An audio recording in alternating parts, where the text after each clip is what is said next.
ऐश्वर्य की ना कोई चाह है, मुझको ऐश्वर्य की ना कोई चाह है, ममता का पान बसमा कराती रहो, नित नए गीत मैया मैं लिखता रहूं, नित नए गीत मैया मैं लिखता रहूं, बन के तुम लेखनी माँ लिखाती रहो, मुझको ऐश्वर्य की ना कोई चाह है। छंद ले ताल का माँ मुझे ज्ञान दो, कंठ को किल बने ऐसा वरदान दो, तेरी महिमा हाँ तेरी महिमा सदा मैया गाता रहूं, शब्दों का तुम खजाना लुटाती रहो, मुझको ऐश्वर्य की ना कोई चाह है। सातों सुर हो सजे माँ अलंकार हो, माधुरी से भरे सारे श्रृंगार हो, तेरे दर पे सदा सर झुकाता रहूं, मेरी नैया किनारे लगाती रहो, मुझको ऐश्वर्य की ना कोई चाह है। अगर आपका आशीर्वाद हो तो मैंने एक बाबा साहब पे रचना लिखी है, तो आज ही सुबह मैंने ये रचना लिखी है, और मैं चूंकि अभी ये याद नहीं हो पाता है हमको, और ताजी ताजी एकदम रचना है बाबा साहब के लिए।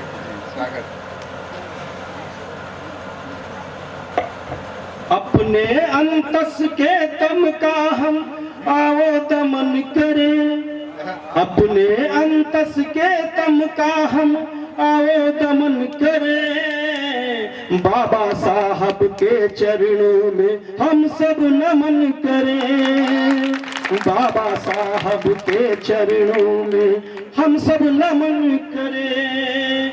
संविधान को रचने वाले भीमराव परमान करें, सत्यनिष्ठ कर्तव्य निष्ठ का हृदय से सम्मान करें, सत्य सनातन रहे अखंडित इसका हम सब ध्यान धरें, मातृभूमि की करे वंदना वंदे मातरम गान करें, बिना भेद के संविधान में हम सबको स्थान दिया, समरसता का पाठ पढ़ाया भीमराव ने ज्ञान दिया, शक्ति भरा हो भारत अपना आओ यजन करें, बाबा साहब के चरणों में आओ नमन करें। और आगे पंक्तियां हैं, आप सबका आशीर्वाद चाहूंगा। यदि लगे आपको मैंने समाज की बात की है, देश की बात की है, तो आप जोरदार तालियों से मेरा स्वागत कर देना। इस भारत में किसी पंथ का कोई नहीं अपमान करे, अपनी भाषा अपनी संस्कृति का खुलकर गुणगान करे, वर्ण सभी तो पूजनीय है, सबको गले लगाए हम, बने आत्मनिर्भर ये भारत आओ अलख जगाए हम, मानवता के पथ पर आओ अगणित दीप जलाए हम, शिक्षित होकर इस धरती पर नया सवेरा लाए हम, घोड़ा देश की हर आंधी का आवो समन करें, बाबा साहब के चरणों में आवो नमन करें।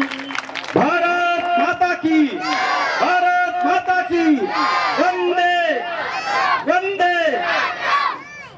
भीमराव अंबेडकर जी और हमारे कल्याणी ग्राम सभा के सभी प्रबुद्ध श्रोतागण, आप सभी के मध्य में हमको लगता है ये पहली बार क्या यहाँ पढ़ रहा हूँ, क्या क्यों? नहीं, आप पहली बार पढ़ रहे हो, कई बार चुका नहीं, तो उसमें हम भी थे। अच्छा चलिए, अच्छा उसमें आप भी। आप सभी के मध्य से मैं कविता उठाऊंगा, और आज जानते हैं जैसा कि बाबा साहब जी की जन्म जयंती है, और हमारे सामने बाबा साहब जी की प्रतिमा भी है, भगवान बुद्ध भी वहाँ पर विराजमान है। भगवान बुद्ध एक मंत्र दिए लोगों को, भगवान बुद्ध ने एक सूत्र दिए, उस सूत्र में भगवान बुद्ध जी ने कहा कि अप दीपो भव। भगवान बुद्ध ने कहा अप दीपो भव, अपना दीपक स्वयं जलाओ, अपना प्रकाश स्वयं करो।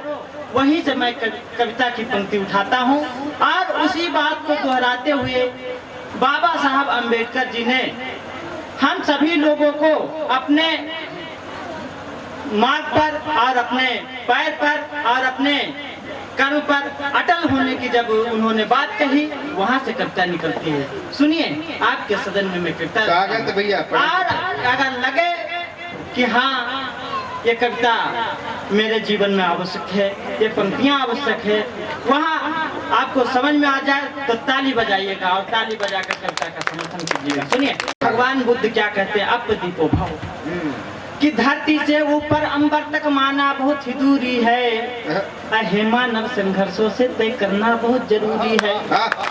कि धरती से ऊपर अंबर तक माना बहुत ही दूरी है, हेमानव संघर्षों से तय करना बहुत जरूरी है।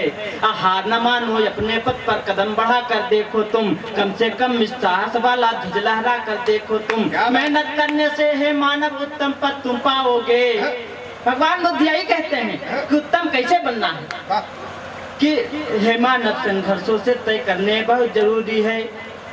देखिए थोड़ा सा बोला चले, धरती से ऊपर अंबर तक माना बहुत ही दूरी है, हेमानव संघर्षों से तय करना बहुत जरूरी है। हार न मानो, अपने पथ पर कदम बढ़ा कर देखो तुम, कम से कम इस साहस वाला ध्वज लहरा कर देखो तुम। मेहनत करने से हे मानव उत्तम पद तुम पाओगे, हर प्राणी व जीवों में तभी उत्तम कहलाओगे। उस मंजिल को पाने में तो वाह, इस तरह कविता सुनी जाती है कि उस मंजिल को पाने में तो कठिनाई भी आएगी, बाधा ठोकर चिंता सब राहों में टकराएगी। अब पर नहीं टलना मानव हो, अब तेरी क्या मजबूरी है, मानव संघर्षों से तय करना बहुत जरूरी है। ये कि देखिए, आप संसार में मनुष्य जीता कैसे है, मनुष्य को जीने का जो सूत्र है वो भगवान बुद्ध बताते हैं कि जीने को तो जीव जंतु भी पेट यहाँ भर देते हैं, जीने को तो सुनिएगा कि जीने का तो जीव जंतु भी पेट यहाँ भर लेते हैं। जैसे तैसे दुनिया में माया, जैसे तैसे दुनिया के माया में जीवन जीते हैं। अब पर मानव तुम मानव हो, पक्षी की नहीं कहानी हो, सर्वश्रेष्ठ योनि में हो तुम, जीव जंतु से ज्ञानी हो। कौन सा ऐसा काम है कि कौन सा ऐसा काम है जिसको मनुष्य नहीं कर सकता है, अब बाधाओं से लड़ने की जो साहस नहीं कर सकता है। अब दुनिया भर में भटक रहे हो, नाभि में कस्तूरी है, अरे मानव संघर्षों से तय करना बहुत जरूरी है, मानव संघर्षों से। ये कविता है हमारे मित्रों, ये भगवान बुद्ध के सूत्र हैं। लेकिन हम चाहते हैं कि आप लोग कविता सुन रहे हैं, और कविता क्या है, कविता किस प्रकार की होनी चाहिए, कविता कैसे पढ़ी जानी चाहिए, इसका भी भान हमें होना चाहिए। और कविता क्या है, क्या कविता केवल मनोरंजन मात्र की चीज है क्या? तो मित्रों, इसका उत्तर ये मिलता है कि कविता मनोरंजन मात्र की चीज नहीं है, कविता परिवर्तनकारी नीति है, कविता परिवर्तनकारी हथियार है। और नव जागरण का काम जहाँ पर कविता करती है, वहां से देखिए हम पंक्तियां उठाता हूँ और पढ़ता हूँ। पंक्ति सुनिए, कभी हमारे पूर्वजों ने एक बात कही थी सावला जी, कविता के माध्यम से जगाने का काम ये कवियों ने किया था। और उन्होंने कहा 4 बाह 24 गज, अंगुल अष्ट प्रमाण, अत्ताओं पर सुल्तान है मच्चू को चौहा। ये कविता की परंपरा रही है। वही से सुनिए कि आखिर कविता है क्या, कि केवल तुकबंदी करके हम कविता नहीं पढ़ा करते, अब मन के कपोल कल्पित बातों से कविता नहीं कहा करते। कि इन कविताओं में रहती है भूख गरीबी का हर हल, सरकारें नेता भ्रष्ट और कुख्यात याद का लिखता छल, अब बेबस और गरीब भूख से मारे बच्चों किया है, अब उनका पौरुष लिखता हूँ जो लोहा लेती है। जो गरीब की पीड़ाओं को हर लेता उनकी जय है, अक्षर अक्षर बन जाता दुष्टों का महापराजय है। असीमा पर रखवाला है जिनके बेटे उन माओं की। राजनीति में चलती रहती ठंडी गर्म हवाओं की। हर आंसू का मोल समझकर स्याही यहाँ गिराता हूँ। सड़कों से उठने वाली बातें संसद पहुँचाता।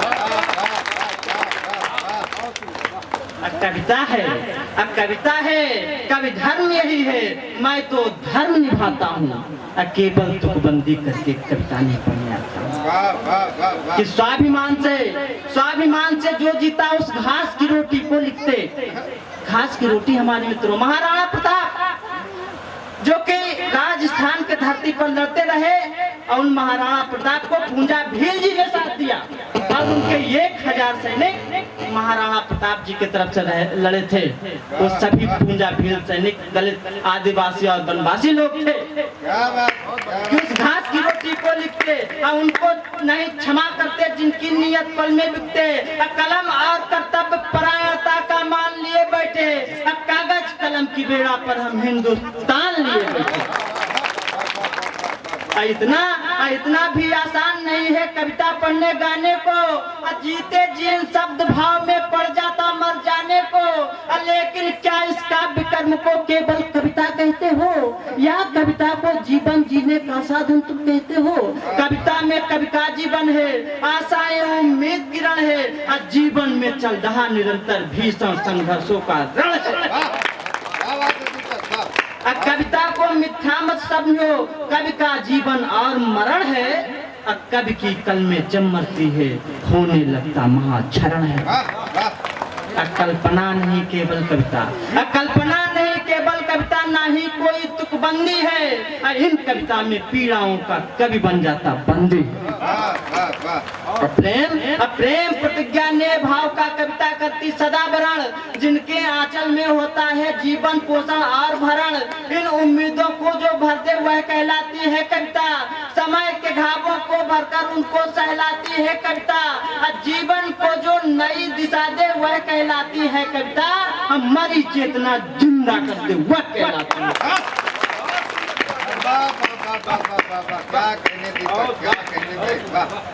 कि हमारी चेतना जिंदा करते हुआ कहलाती है कविता। हमारी चेतना जिंदा करते हुआ कहलाती है कविता। कायल में भी ज्वाला भरते हुआ कहलाती है कविता। झूठ बनाकर उलझन किसी के माथे नहीं मढ़ा करते। केवल तुकबंदी करके हम कविता नहीं पढ़ा करते। मन के कपूर कल्पित बातों से कविता नहीं पढ़ा। आप सुनिए, एक रचना के माध्यम से और जोड़ता हूँ। आप सब जानते होंगे, एक बड़ा ही ऐतिहासिक एक कविता में पढ़ देता हूँ। इतिहास के आप सब जानकार रहे हैं और इतिहास से भी लोग पढ़े हुए हैं। ऐतिहासिक कविता से एक जोड़ता हूँ, आदरणीय सुनिएगा। सन 1893 में विश्व धर्म सम्मेलन हुआ था। कहाँ पर? अमेरिका के शिकागो शहर में। और उस समय हमारे भारत के नेतृत्व करने के लिए कौन गए थे? स्वामी विवेकानंद जी। वो भी एक संत सन्यासी थे। स्वामी विवेकानंद जी भारत की तरफ से जब उस विश्व धर्म सम्मेलन में गए और वहां पर जब अपनी भाषण दिए, वो बड़ा ही यादगार भाषण एक रहा है। और उसी भाषण को मैं अपनी कविता के रूप में पूरी तरह से ढाला हूं, जो आपके मध्य में रखना चाहता हूं। सीधे सुनिए, कविता पर आइए। कविता सुनिए। कि दिन 11/9 सन 1893 का था। आप सब जानते हैं, सुनिए। कि दिन 11/9 सन 1893 का था। इतिहासों ने आगे बढ़कर लिखा स्वर्ण संगाथा। कि सुबह सुबह ही यार शहर का रौनक गया मचलता। लोगों में फुर्तीलापन था, लोगों में हलचल था। उसी तरफ जा रहे सभी थे सहज चपल कुछ बरबस। जहां लिखा था सभागार पर हाल आपको लंबस। इन हलचल में पंडित ज्ञानी मन को रमा रहे थे। पूरा शहर विशाल हाल में जाकर समा रहे थे। कई रंग रूपों के वक्ता, कुछ गोरे कुछ काले। सभागार पूरित करने सब चले धर्म मत वाले। स्वामी जी भी हुए उपस्थित जैसे सूर्य सरीखे। सभागार का अनुभव परख रहे थे मीठे तीखे। सभा शुरू थी भिन्न भिन्न थी धर्म ध्वजा की बातें। धर्म धुरंधर किए चतुर्दिक ढोंग मिथक पर घाते। अंतिम क्षण में स्वामी अपने मुख को यूं खोला और स्वामी जी का तेज प्रबल था, जोरदार उद्बोधन, अमरीकी भाई बहनों था प्रथम शब्द संबोधन। इसी शब्द पर जन समूह ने बार दिया तन मन धन, कई मिनट तक करतल ध्वन से किया बृहल अभिनंदन। कई लोग तो झांक झांक कर ताली बजा रहे थे, कतिपय लोग खड़े होकर सिर को नवा रहे थे। अगला वाक्य श्रीमुख से तब धन्यवाद का स्वर था, क्षितिज मन से मानो निकल रहा भगवत दिन कर था। धन्यवाद कर सर धन संभाव वहाँ दर्शाए, मानवतावादी विचार भावों को सम्मुख लाए। ईश्वर एकल पंथ अलग है, अलग अलग परिभाषा, इस आत्मा से परमात्मा का मौनमयी है भाषा। इन बातों से स्वामी जी अपनी किरणें बिखराए, सूर्य दिवाकर दिनकर समूह विश्व हृदय पर छाए। मानवता ही श्रेष्ठ धर्म है, यही धर्म का सार, मैं मेरा यह अहंकार है, यही इस आहार। मंत्र उन्होंने दिया वहाँ सर्वे भवन्तु सुखिना का, असंग छद्म की शिक्षा दी बन कुटुंब वसुधा का। मंत्र सरीखे वाक्य हृदय को परिवर्तन करता था, गहन साधना में खो जाऊं अंतर मन करता था। उनकी ही आवाज वहाँ की शांति भग्न करती थी, इस चेतन को ब्रह्म साधना में निमग्न करती थी। अब भाषण में अमृत बरसाती शुद्ध परिष्कृत चिंतन सुनकर तन अंतर मन से कर लिया आत्म आलिंगन, कि बढ़ा मान तब विश्व पटल पर हिंदू धर्म ध्वजा का, हर्षित सुरभित हुआ तभी सुंदर सुगंध भगवान। ये अपने प्यार में बुढ़ा बना के छोड़ेंगी, अपने प्यार में बुढ़ा बना के छोड़ेंगी।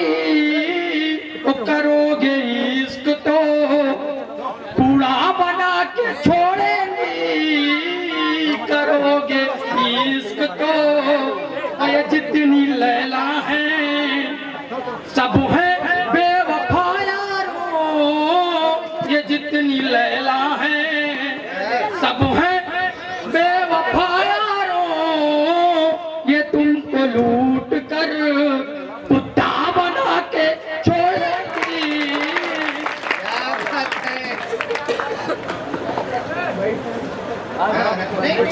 आप पढ़ते रहिए बिल्कुल, पढ़ो, जम के पढ़ो। वो आना जाना तो लगा रहेगा, मृत्युलोक है, कौन रोक सकता आने जाने से, ये आवाज में लगा रहेगा, पढ़ते रहो। अभी मैं एक बात और बताना चाहता हूँ कि अभी कल्याणी का एक लड़का मिला जब हम आए यहाँ पे, कल्याणी गांव की लड़की वास्तव में बड़ा टैलेंटेड है। मैं बाराबंकी में एक इंटरव्यू चल रहा था, सिर्फ लड़के नहीं टैलेंटेड हैं, इतने सारे लड़के देख के नहीं लगता, लोग भी बहुत टैलेंटेड है। हाँ और क्या, मेहनती लोग हैं। एक बार तालियां बजाइए, यहाँ पर भी स्वतंत्रता दिवस के लिए भी तालियां होनी चाहिए। तो मैं बाराबंकी में इंटरव्यू चल रहा था, वहाँ पर जानने ने कहा था कि जो सबसे कम शब्दों का प्रयोग करेगा अंदर आने के लिए उसका सिलेक्शन हो जाएगा। तो एक कल्याणी था, एक रामनगर का था, एक रानी बाजार का था। तो रामनगर वाले ने कहा मैं आई कहीं सर, तो कहा कि शब्द ज्यादा है थोड़ा कम करो। रानी बाजार वाले ने कहा सर अंदर आ जाए, कहा शब्द ज्यादा थोड़ा कम करो। रानी बाजार यहाँ कल्याणी वाले का जवाब सुनना शुरू कर देना, मैं 2-4 छंद और पढ़ देता हूँ। कल्याणी ने कहा घुसी, हाँ सिलेक्शन हो गया भगवान का। एक बार एक आदमी पत्नी ज्यादा देर तक सो गई, उसको लगा निपट गई, उसको 4 लोग अर्थी प्लाद लेके चले, खंबे चकरा गई अर्थी, पत्नी जग गई। पत्नी ने सोचा अच्छी खासी बलस छुट्टी मिली थी, तो ये फिर जग गई, एक बार सच्ची खत्म हो गई। तो उसको 4 लोग जो अर्थी प्लाद लेके चले, तो वो कहे राम नाम सत्य है, तो पति कहे खम्मा बजा के, हाँ फिर लग जाए, फिर जग जाए, सारी चीजें होती रहती। मैं 4 पंक्तियां अपने लिए पढ़ता हूँ कि प्यार दिल में बसा कर चली आओ तुम, सब से नजरें बचा कर चली आओ तुम, ओ DDL जे का मैं राजू बन जाऊंगा, DDL जे का मैं राजू खुद खुद को सिमरन बना कर चली आओ तुम खुद। और 4 पंक्तियां आपके लिए पढ़ता हूँ कि दिन में तारे दिखा के चली जाएगी, स्वार्थी पल बिता के चली जाएगी, दिन में तारे दिखा के चली जाएगी, स्वार्थी पल बिता के चली जाएगी। ओ बाबू बाबू जो कन्या है कहती तुम्हें, तुम्हारी पुंगी बजा के चली जाए।